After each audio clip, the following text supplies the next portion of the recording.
ចាស់លោកពូដើម្បីរក្សាចំណងមិត្តភាពប្រកបតែពីមួយសូមប្រហើសូមពីការជាមួយអូនស្រីទី2ជាងទៀតដើម្បីបន្តនិស័យបើអញ្ចឹងក៏ចាត់ទុកជារឿងល្អមួយដែរ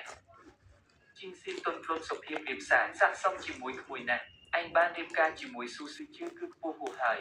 ត្រកូលអ៊ូអានហៅមិនត្រឹមតែព្រមយកឯងទេហើយទាំងយកធ្វើជាប្រពន្ធធំទៀតនេះជាសំណាងដូនដូនតាត្រកូលលីបយើងហើយជាបុណ្យរបស់ឯងមានរឿងអាស្រូវបែបនេះគេមិនស្អប់ពើមឯងក៏ល្អណាស់ទៅហើយថ្ងៃការកំណត់នៅកន្លះខែទៀតដល់ទីនោះត្រូវចេះរក្សាខ្លួនកូនឪពុកម្ដាយក្មេងតែញាតិមិត្តគុំឲ្យមានរឿងអ្វីទៀតទេចាស់កូនទៅហើយទៅគុំនៅទៅណែគូស្រីធំប្រពន្ធប្រទានចောင်းការវិការទៅជាតែត្រូវគ្រូសាបបគួរឲ្យចាប់អារម្មណ៍នៃជាអស់ទេនេះតែតែទេគឺមិនជាអារម្មណ៍របស់ចាប់គេអ្នកពិតជាមានរបេងគូឯមើលទៅរីករាយនេះចិត្តមានរឿងសំខាន់អ្នកមានខុសលោកអ៊ំនិងអ្នកអ៊ំមកដល់ហើយកំពុងនៅបន្ទប់ជួបល្អលោកចូលស្ទះមកដល់រាជធានីលើទីមួយជួបពុកលោកឪពុកមកសួរសុខទុក្ខម្ចាស់ពីគាត់ពិតជានឹងចាស់ស្រីណា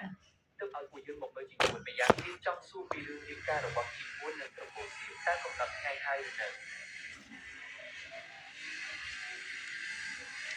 លោកអ៊ំអ្នកអ៊ំឲ្យអ្នកអ៊ំមើលបន្តិចមើលជីមួយធំមែនទេហើយមកទៅហើយនឹងកាន់តែល្អជីមួយលោកតាមួយបានប្រាឲ្យអ៊ំទាំងពីរមកលើកនេះត្រូវ